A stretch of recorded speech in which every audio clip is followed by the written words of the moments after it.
as everybody knows, specializing in um, skills assessment and skills management software. We have a variety of different customers across the financial services, manufacturing, software, and many other industries, helping to implement and maintain the upskilling and reskilling programs. Yeah, based in California. Out of San Francisco Bay Area. And yeah, I'm looking forward to have a great conversation with Lachlan about his business and how he sees also a couple of these key HR challenges from his perspective. So thank you for joining us. And thank you both for those introductions. So as I mentioned at the top, we will be having a few polls throughout today's discussion. I'm going to kick us off with our first one, which I'll launch and should be appearing on your screen now. So the question here is, which technology areas will be most crucial for software engineers to master in 2024 to maintain a competitive advantage? Competitive edge, apologies. We have AI and machine learning, blockchain, cloud computing, quantum computing, the Internet of Things, cybersecurity, AR and virtual reality, big data analytics, and other. And as I mentioned, we will be having 3 polls today. So your responses here will help us to hopefully shape our discussion around that and again, provide some useful tips and insights for you guys there. And only half of you have voted. So if you're only listening in, please drop a vote in, jump over to Zoom and drop a vote. If you're on the live stream, unfortunately you can't vote. So apologies for that. Okay, I am going to end the poll and share the results on the screens. And no surprises there. With 77% response of the responses, AI and machine learning, but we also had votes for cybersecurity, cloud computing, and big data analytics and data science. So thank you very much for those responses there. And I will get to our first question here, which is here for you, Locke, talking about the emerging technologies. So what emerging technologies will software engineers need to adapt to maintain a competitive edge for 2024 and beyond? Yeah.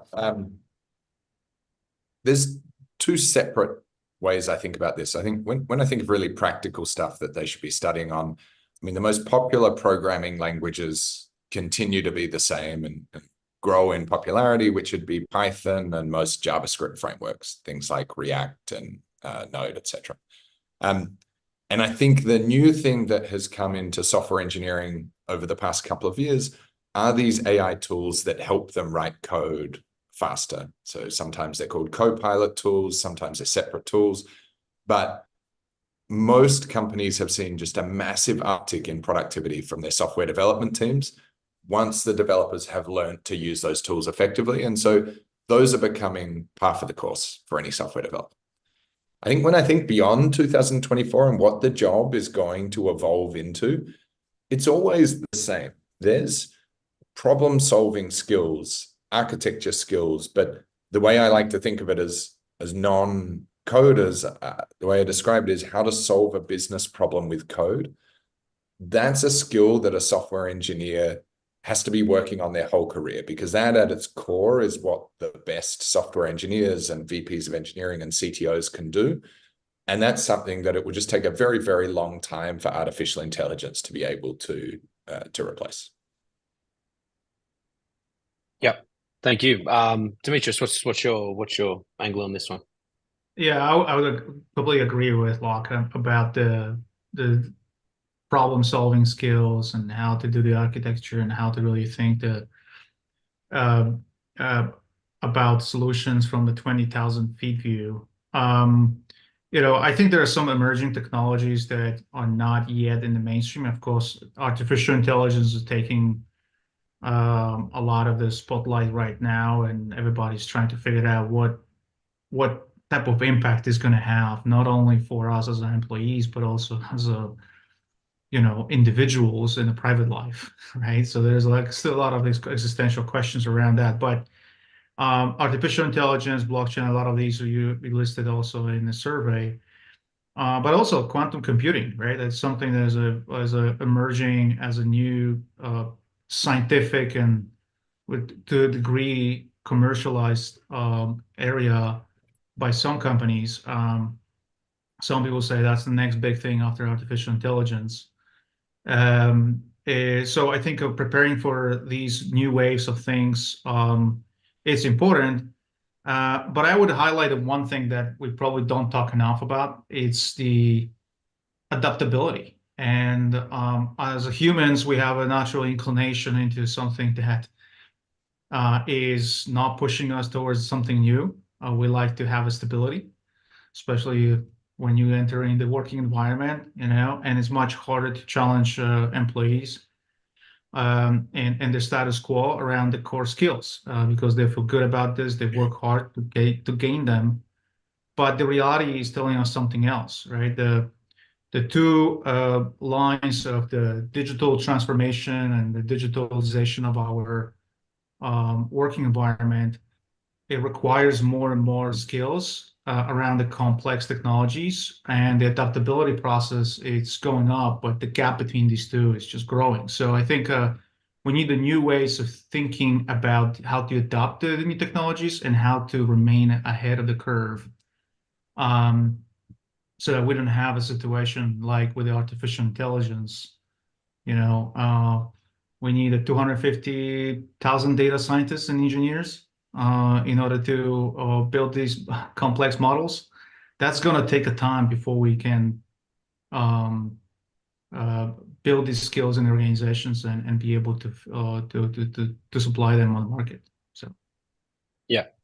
I think two takeaways there as well is talking about the pace of development as well. If you look at how quickly AI is moving, the speed at which it's moving in terms of how quickly this technology is developing as well, creating a greater gap in the market as well. It's very interesting, and it's interesting you point that out because we will be discussing a little bit later today about skill gaps and some approaches for that, both from the talent acquisition side and the internal mobility side as well. So thank you both for those responses there. Block, I'll bring it back to you.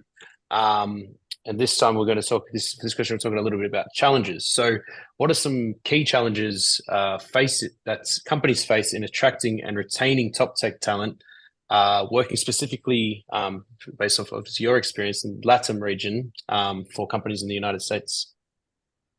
I think Dimitris made a great point in adaptability. Things just change so quickly in the tech industry that all of us need to adapt to new realities. I think the classic mistake I see is one where people haven't yet adapted to the reality that remote work with software engineers is so much more mainstream. And where that normally comes through is they say they want to get similar quality software engineers. If you're in, say, New York City, you want a similar quality software engineer, you want to hire from Brazil because it's in the same time zone, and you think that you should pay 20% of the salary of what you pay in New York City. Before COVID, when remote work was rare, that was possible. Now it's not possible anymore. And if it is possible, it's a false economy, because once that software engineer has proven himself working in the American market, he'll get poached or he'll move to another job that pays 70 or 80% of the American rates. So I think that's the biggest challenge I see is American companies not yet used to the fact that when they're hiring the very best software engineers across Latin America, they're actually competing with other American companies to hire those software engineers. So you need to make sure you are paying at least a market rate, a competitive rate. It's often cheaper, still 20, 30% cheaper than the United States, but it's not the same discount that you used to get before remote work was the norm. Mm-hmm. And do you have any tips about retention? Because obviously, like to start with, you're talking about getting them in the first place with the competitive salary, but any tips there on retention? Look, I think that's also the great thing that I've actually seen companies that do this well have adapted really well. In the past, you used to hire a remote worker and they used to be a second-class citizen. Now, I'm really impressed with the amount of companies that their whole team's remote, So they treat everybody the same. And what that means is they help all remote engineers build a real career at their company. That means help them develop their skills, give them interesting work. Does their manager have one-on-ones? Do they map out the skills that they need to cover off to get a promotion? Is that clearly communicated to them? And so that kind of core HR work to make sure that even remote employees have a fulfilling career at your company, that I see more and more companies taking that seriously, which is a great win for decreasing churn of candidates. Awesome. Awesome.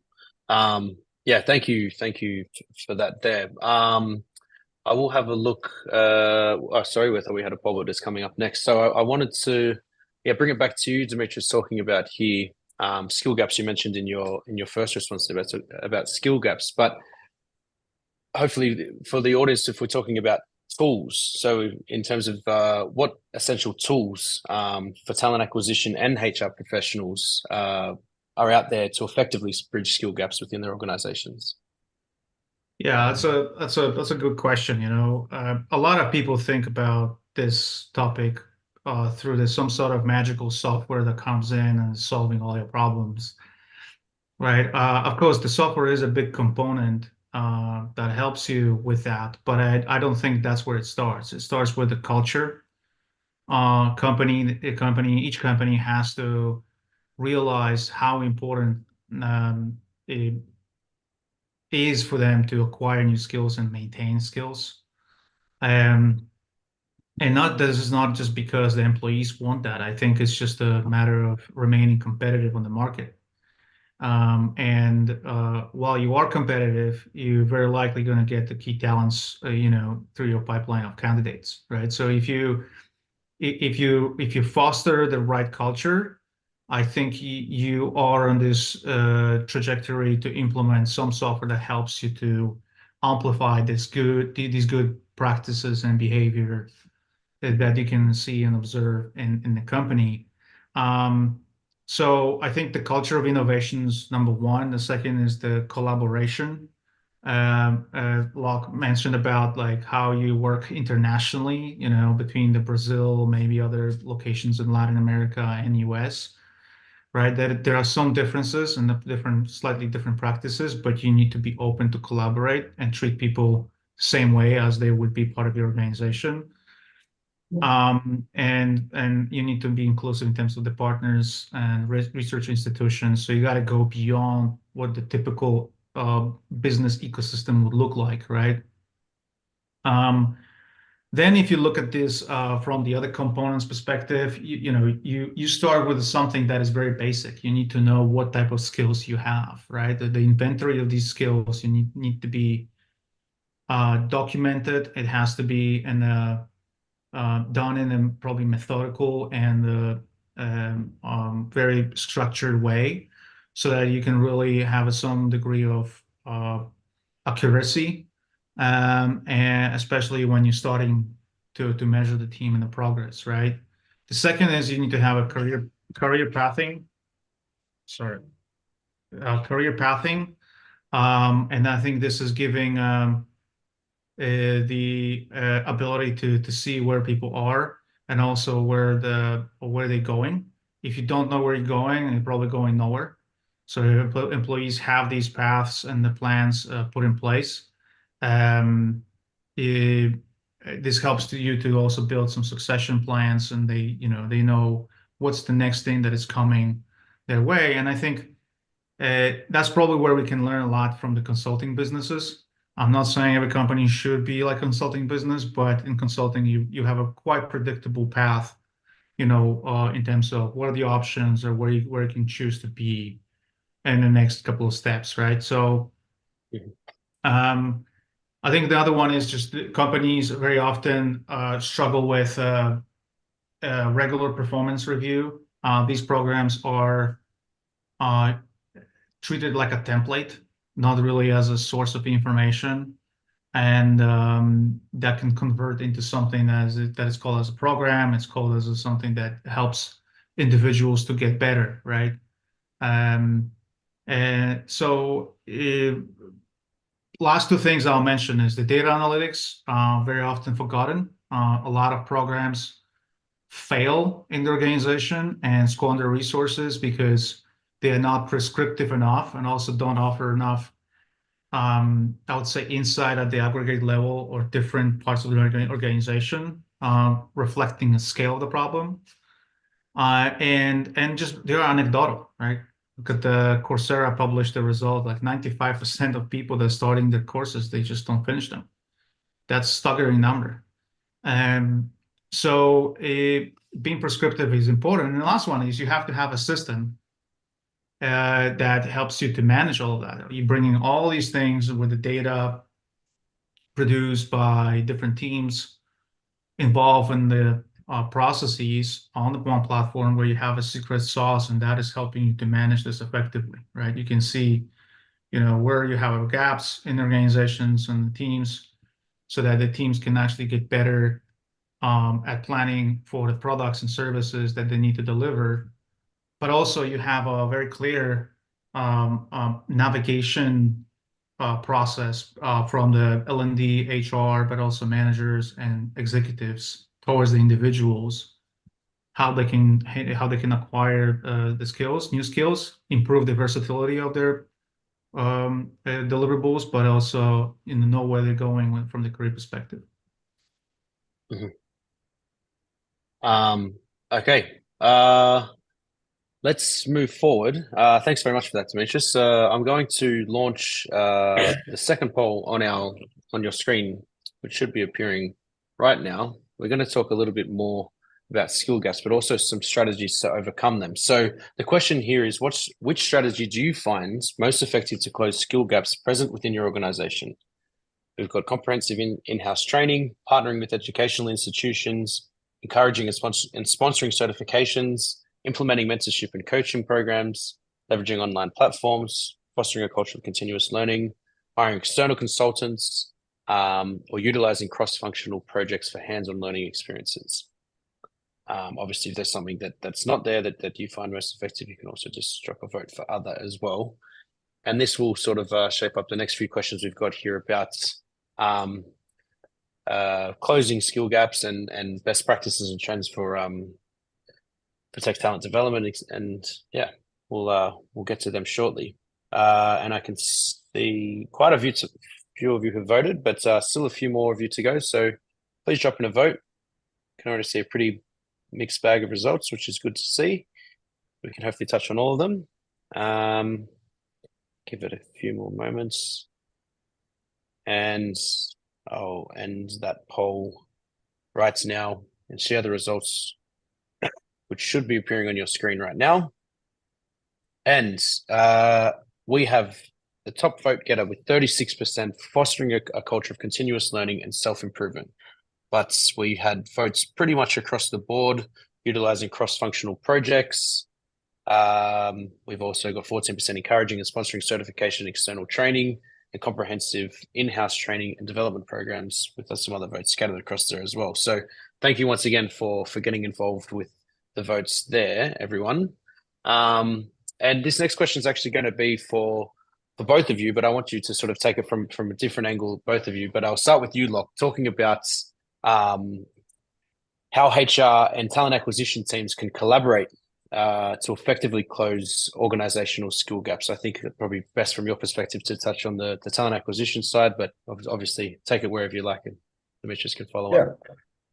Yeah, for sure.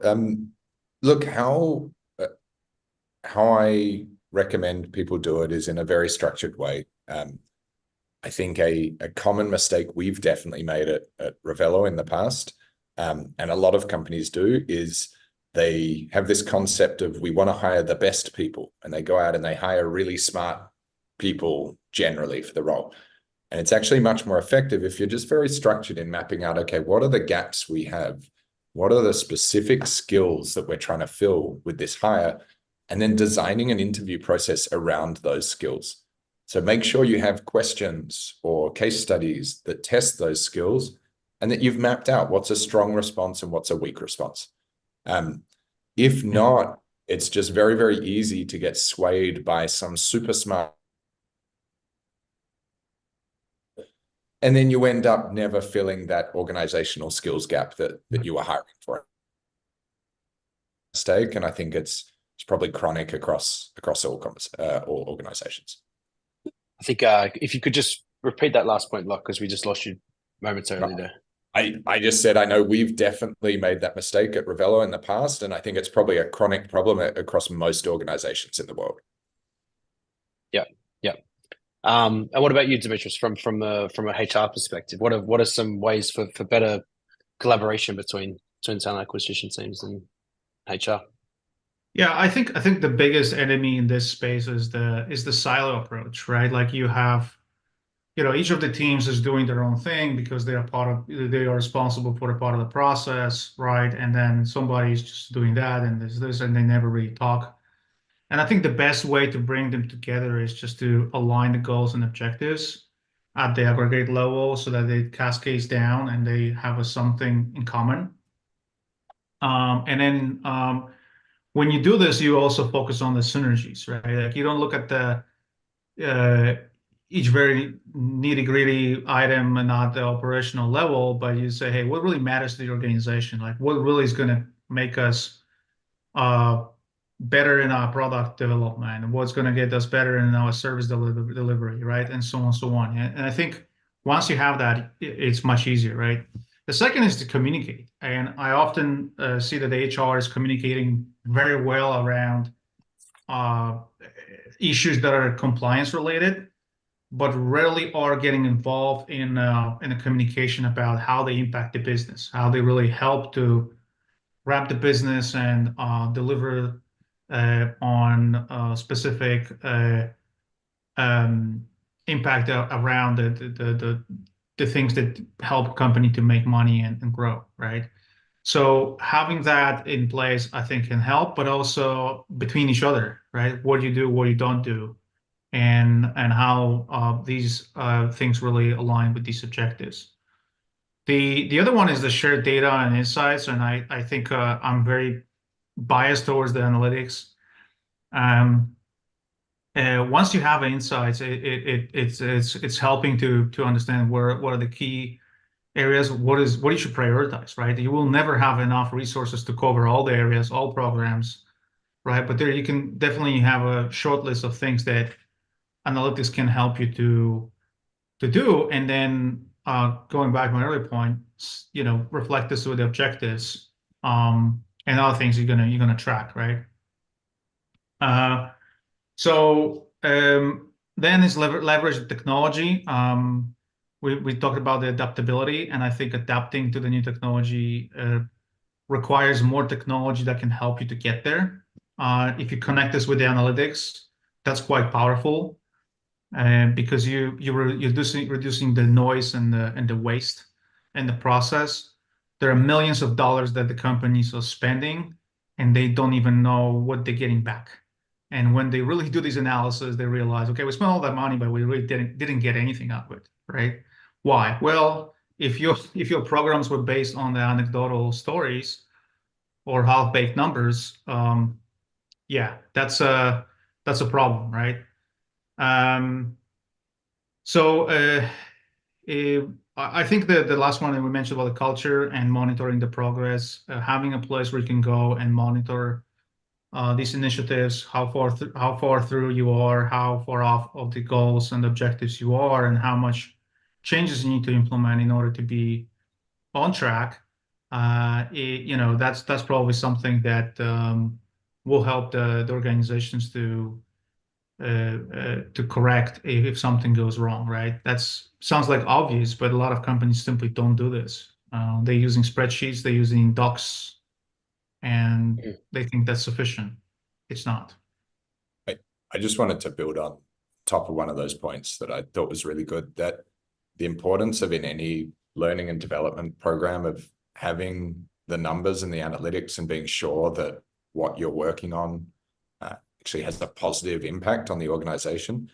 It's really essential. One of the problems that I think we all fall into is everybody likes learning and development in general, but sooner or later, if you don't have the numbers and the proof to show why you're actually doing that initiative, eventually some CFO comes along and isn't happy with the spend and makes you cut people, and it really sucks because there are always great people in those departments.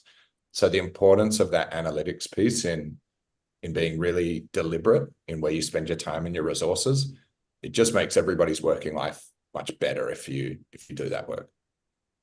Yeah, I agree. Like at some point, it's a budgetary conversation, right? Like somebody as a CFO can understand. Okay, I know you're telling me you need this, but show me that it's going to work. Right? Where's the proof? That's a good point. And I think for that same reason, you need to do the monitoring and give people some transparent access so they can see, and having frequent iteration so that you can correct things, without waiting another 6 months or something like that, right? Yep. All right, thank you very much. So we've got the next sort of chapter of the discussion here is going to be talking a little bit more about tech talent development. And this first question's back to you, Locke, talking about some emerging best practices and trends in tech talent development, and how organizations can future-proof their workforce using some of these strategies. Yeah. Look, in terms of for software developers, in terms of talent development, we've referred to it beforehand, and I think everyone listening knows this already because it was in the poll results. That culture of continuous innovation and improvement, it's really the only thing you'll ever be able to do, or the most important thing you'll ever be able to do to ensure that your software engineers stay up to date. As Demetra said earlier on, it would be really nice for everybody if we could just stay doing what we're good at. But if you work in technology, it's just not reality. Every 2 to 3 years, someone from Silicon Valley comes along with a new trick that changes the game for everybody. And so you just really need to have that culture of people that are happy to adapt, that find it interesting and good to adapt. That's the one thing that I think everybody should focus on. And I think that'll be true for the next 50 years. Yep. Demetrius, you want to add anything on this point? I think the key element I'll call out is that a lot of companies maybe realize that they have to do this, but they just simply don't know how, right? It's like, okay, we know that we want to colonize Mars, but how to do this, right? And that's where the whole fun starts. I'm not saying we have to do that. We have to go that far, but I think these programs have to have some element of overcoming the key obstacle, which is fear. And that's really hard because you are put between the kind of company's objectives and employees' fear of being assessed based on failures, right? And if they fail not learning enough quickly enough and not delivering on this new thing fast enough, they're going to default to something that they know the best, right? And that's not necessarily what the company wants. So finding the right balance between these two elements, these two trends, and kind of conflicting intentions, it's probably a critical piece in order to move forward from when a lot of these organizations are. Yep. I mean, it's interesting. I think I'll stay with you, Demetrius, because we got a question here talking about the learning and development angle, which was briefly mentioned there, but sort of digging a little bit deeper into the actual strategies. The question here is, how can learning and development professionals leverage employee development opportunities like personalized learning pathways, mentorship programs to build their internal pipeline and develop their expertise of their software engineers? Yeah, I think it starts with what I just said about the fear, and I think overcoming that, you need a couple of things that you need to put in place so that employees are starting to feel a little bit more of hand-holding process that is accepted by the company, it's supported by the company, and the leadership is on board with that, right? Because that means that direct manager won't try to just go against these rules, right? So I think when the company has a top-down requirements around the personalized learning paths, that is helping to stay on track with things that actually are more definitive. right? It's not anymore to the direct manager to say in the one meeting, okay, you should focus on this skill versus another skill, and then somebody's confused. Look, it takes weeks to acquire that. Why we're changing these objectives, right? Well, once this is in the system, and because that's the requirement, I think it's helping employees to have a little bit of security that that's more stable, and that's what they should be focusing on, right? The other one is, and full transparency. Of course, I'm biased a little bit towards this point, but it's upskilling and reskilling programs, but not in the sense that, you know, someone is throwing a bunch of LMS videos at engineer and expecting this individual to review them all and suddenly will be enlightened and do something about this. It's not going to work, right? Let's be honest. That's that requires a little bit more planning and planning ahead. I like to think about this like a multi-year strategic objectives, right? From the technology perspective. Like if every industry has their own next thing, telecom has a 5G, right? Energy has a solar energy and the wind renewables, whatever you call it, right? Every single industry has their own Automotive, skill electronic to acquire. vehicles. Yeah. Exactly. Right. So if the organization is setting this goal with a certain uh, skills mix behind this, I think it's much easier to tie this with a career path of the specific individuals and manage the entire organization moving towards this direction. That is also extra security for the employees. Okay, if that's the goal, we can't just turn this next day, into something else because it's affecting thousands of people very often, right? So having this done in the proper way without just doing LMS, that's helpful. I think the third one, very often considered to be a waste of time, I've heard that so many times, is the mentorship and coaching programs. I personally found these absolutely critical to me, right? Like my career, working in a big company, um, even a small company, and that was extremely helpful. It helped to adopt the new reality, challenge, calibrate things properly so that it became more effective. And I think feeling supported by some senior individuals in the organization, even though they don't necessarily cross their path every single day with you. I think it's just helping to collaborate more effectively. It's reducing the feeling that there is a lot of hierarchy in the decision-making process. So that helps with the collaboration and also exchange of experiences, right? If I'm in finance and my mentor is somewhere, I'm in FP&A and I'm working with someone who's my mentor in tax. Well, it's not necessarily my expertise, but I'm learning something about that, right? Are you learning about how this part of the finance really operates? And that is somehow enriching you, right? Maybe not on at the first meeting, but eventually you will learn something. So the last thing I'll mention is just the on-the-job training, and that goes back to my fear as well. A lot of people just don't want to get a new job because they will think, you know what, there's going to be a lot of work to adjust, and my rating will go down. Maybe that's not necessarily a good thing, and I can lose the job. So why would I change? I think the companies need to create the program behind this that actually are promoting people that are changing jobs after a certain period of time.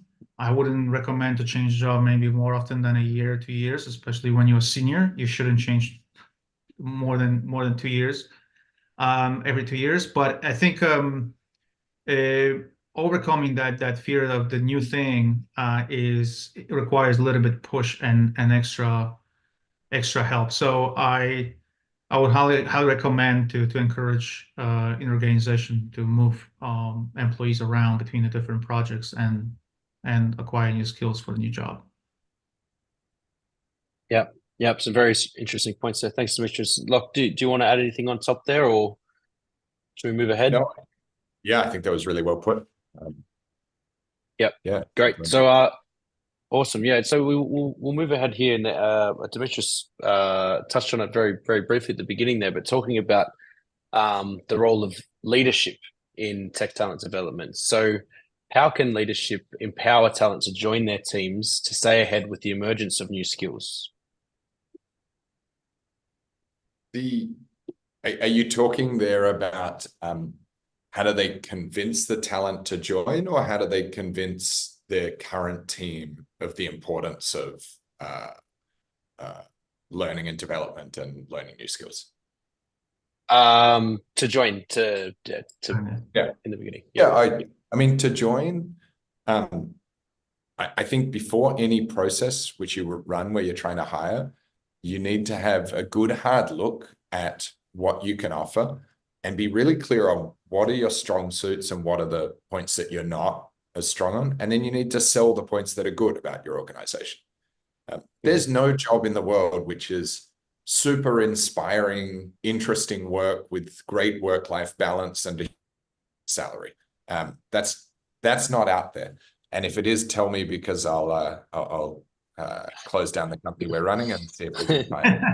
And move on. Yeah, but when you look at your organization, there is always strong points. Some companies have a great group of people to work with. Some companies pay really well. Other companies don't pay as well, but the work's really fascinating and you learn a lot. So be really clear on what that is, and then present that really clearly on the job posting, in the interview process. Your job is not to convince people who don't want to work at your company to come and work at your company. Your job is to show them what are the good things about working at your company, and the candidates who want those things will join and have a productive career with you. So just be really clear on those points, sell them on every front you can, and the right candidates will end up applying to your job and doing well in your interview process. I think this is excellent. This is excellent point about being clear what type of culture your company is representing. What are you looking for? What are you expecting from employees? It's rare these days. I'll be honest with you. I mean, many companies are trying to convince the key talent that it's going to fit them, and then somebody's coming on board and can deliver 100% of what they can, right? Normally, what the capacity is, Not what I signed up for. because there's such a disillusionment, right, about what they're sold to, and this goes back into the honesty and of the leadership and clear message they want to put out, right? What type of company they are. I agree with this. Very good points. Yeah, and I mean that point on choosing your culture and being clear on that is essential. I think for a long time, a lot of people in our space would try and emulate Google and say, we work on, we're competing with. The reality is we do not have access to the same volume of data that Google has and the same resources that Google have. We don't pay as much as Google. We can't give you as many perks as Google. We can't give you access to the largest search engine in the world. So you can't compete on those fronts. But there are other things that candidates value that you can compete on. Be clear on them and find parts of the world to recruit from that are different, and where those value propositions sell well. Yeah. Yep. Very good. Yep. I wanted maybe Demetrius, if you wanted to sort of elaborate it on on the flip side. So once the existing talent, once they're on board, how leadership can be involved and create this culture for developing the talent once it's actually they've been hired. Yeah, I think you have to, first of all, you have to show that you care.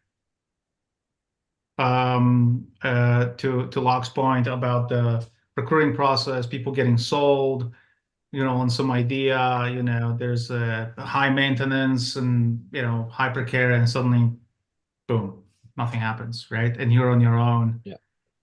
Without the guidance, without the help, your manager maybe is just not really spending enough time with you. I'm busy, and there's no push from the HR or levels above to behave differently, right? And I think there's a lot of research that tells you that onboarding process is extremely important. but the onboarding is really never ending with the date when you are off the program, right? And suddenly these meetings are not coming in. That doesn't mean that you are just not onboarding. It continues. It's almost like with a sales rep that is ramping, right, on the quota and months ahead with the expectations that they're going to get to be, I don't know, 70, 80% of the quota for a specific period.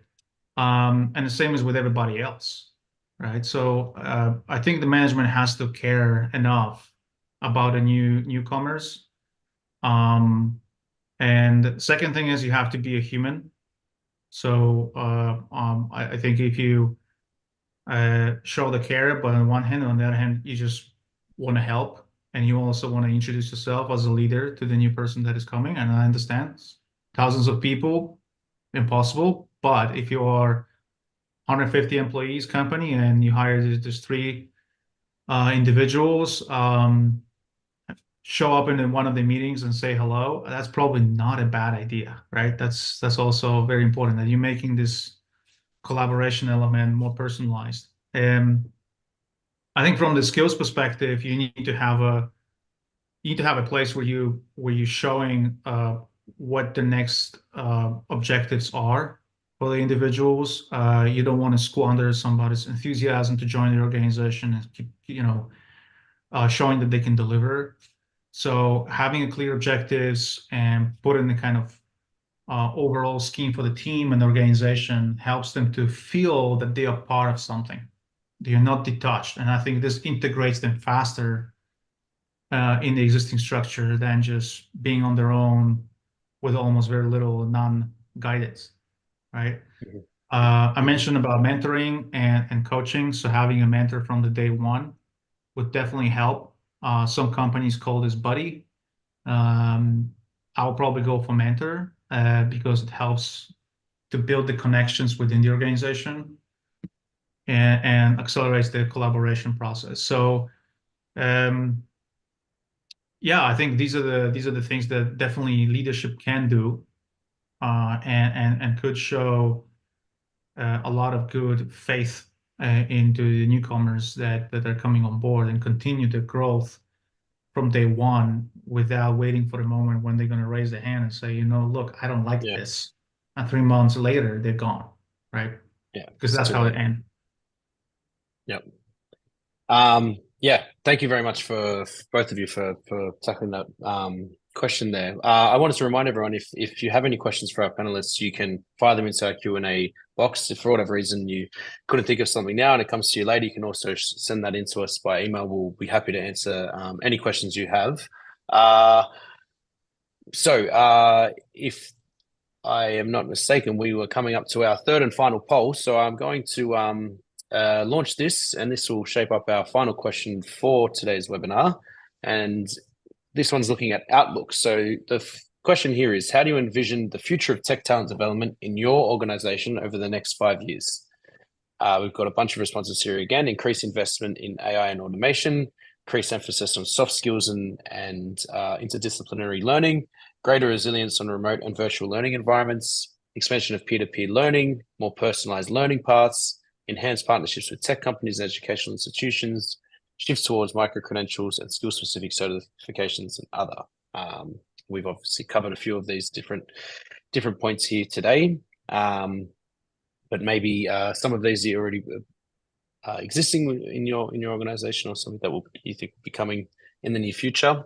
And then we'll finish up with our final question here. We'll look about the emerging trends. So few of you left to vote again, so I'll leave that up on the screen just for a few more seconds, almost at a minute.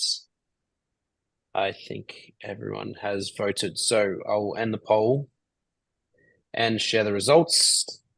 And we have, with 38% of you, increased investment in AI and automation, but we also had 25% both for increased emphasis on soft skills and more personalized learning paths as well, had 25%, but we also had votes for greater reliance on remote and virtual learning platforms as well. So thank you very much for voting for that poll and for the other two polls throughout today's discussion.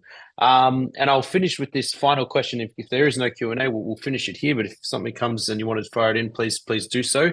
I'll actually ask this to both of you, but I'll start with you, Demetrius. We'll start with you talking about emerging trends over the next 3 to 5 years. So the question here is, what emerging trends do you foresee in the tech talent landscape over the next 3 to 5 years? And what tips do you have for organizations to best position themselves to attract the right skills for the future?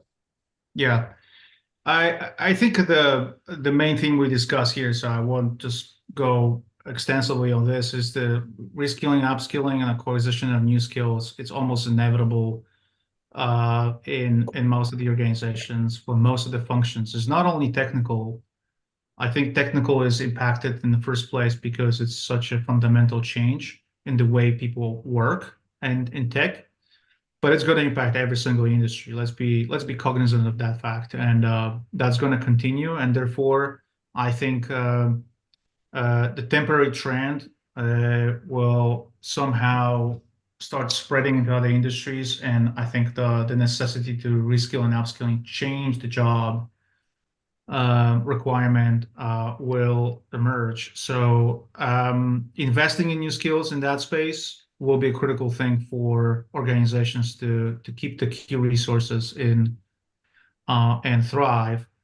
The second, and I think that I'm going to follow with the order of the answers that you got in the poll, is the importance of the soft skills. And we often talk about the tech skills or technical skills because they are, it's easy to identify them and probably measure as well, right? But the focus, but the soft skills are the second the most important thing on my list. And things like emotional intelligence, communication, problem solving that Locke mentioned is absolutely critical, but also leadership. We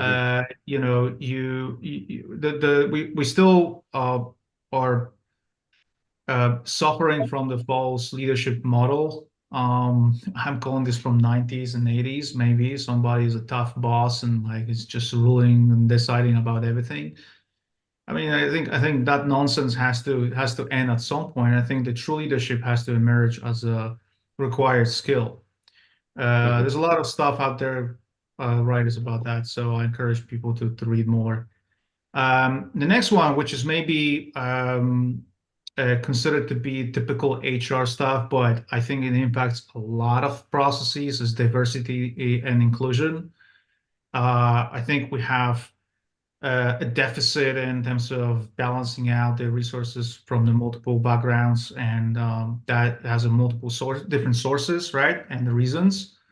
But I'm a true believer that the diversity is sparking collaboration. And when you have a collaboration, you very likely have a creativity, and creativity is pushing people to acquire new skills. And I think that's the component and the one ingredient that we should be cognizant, but also care about as leaders, bringing more diversified workforce to our environment. And that includes not only within the one country, it includes internationally. I think Locke is a specialist in that space, bringing the international workforce into United States and ensuring that there's a match, right? So that's going to be an important element. And talent attraction and retention will continue to be a key issue as there is a growth in the complexity of different technologies. There will be a scarce resource pool for the roles that have a high demand, and we've seen this already before AI revolution. The machine learning was already having a deficit. IoT, blockchain, DevOps, even cloud. There's so many companies that haven't moved to cloud solutions, right? That was behind. So I think attracting the key talent will become even more important. So, and the last one is what also Locke mentioned is I agree with that. It's a remote work. As the industries realize that the digitalization is allowing them to work almost from anywhere, and you have at the same time a trend where you have a scarcity of resources, you're gonna look for them everywhere, right? And if you can get the better price, you're gonna go that route, right? Of course, there's a risk calculation behind, but that will continue to be one of the key elements in terms of the hiring and bringing the right workforce to the organization. So yeah, these are the things that will call out. Thank you. Locke, do you want to sign us off with your thoughts here? Yeah. Look, I think that last one is the one that I see every day. If you are restricting yourself to hiring now in your own city or your own country, it means you are restricting the talent pool that you have access to for no apparent reason. With companies like Revelo now, it's possible to hire in Mexico, in Colombia, in Brazil, just as easily as you would hire in your home state. There's no extra admin, there's no extra cost. They'll help you understand the best way to recruit. And so it's not even more time intensive. And doing that, you can get very, very, very top 1% engineers for about 70% the cost that you would across the United States. So that's something that today more than 50% of companies are doing. So if you're not doing that, you're giving yourself a disadvantage versus your competitors. And I think the second thing is, you mentioned in your poll, the role of artificial intelligence. If we think of the recruiting pipeline, once upon a time, we had to look at every CV individually. And then a number of years ago, algorithms got good enough to show you the best matching CV out of that group. Then people added on video interviewing tools and things like that. Revelo itself has used artificial intelligence now to take a few more steps down that funnel. So in the start of most interview processes, there's a 30-minute technical conversation to work out whether the software engineer technically is around about a good match for the company before they speak to, say, a senior software engineer. There are free tools. Revelo creates free tools that you can now use artificial intelligence to do that without using up time of your software engineering teams. Has a much higher, the candidates like it, the internal teams like it. And so artificial intelligence will continue to facilitate talent teams in taking out the work that they don't enjoy and allowing them to focus on the really value-add work, like finding the right cultural fit and finding those problem-solving skills that they'll have to do with your technical team. So I think those are the two fronts: remote work and then leveraging the tools that are out there in artificial intelligence are going to be great changes for the talent economy.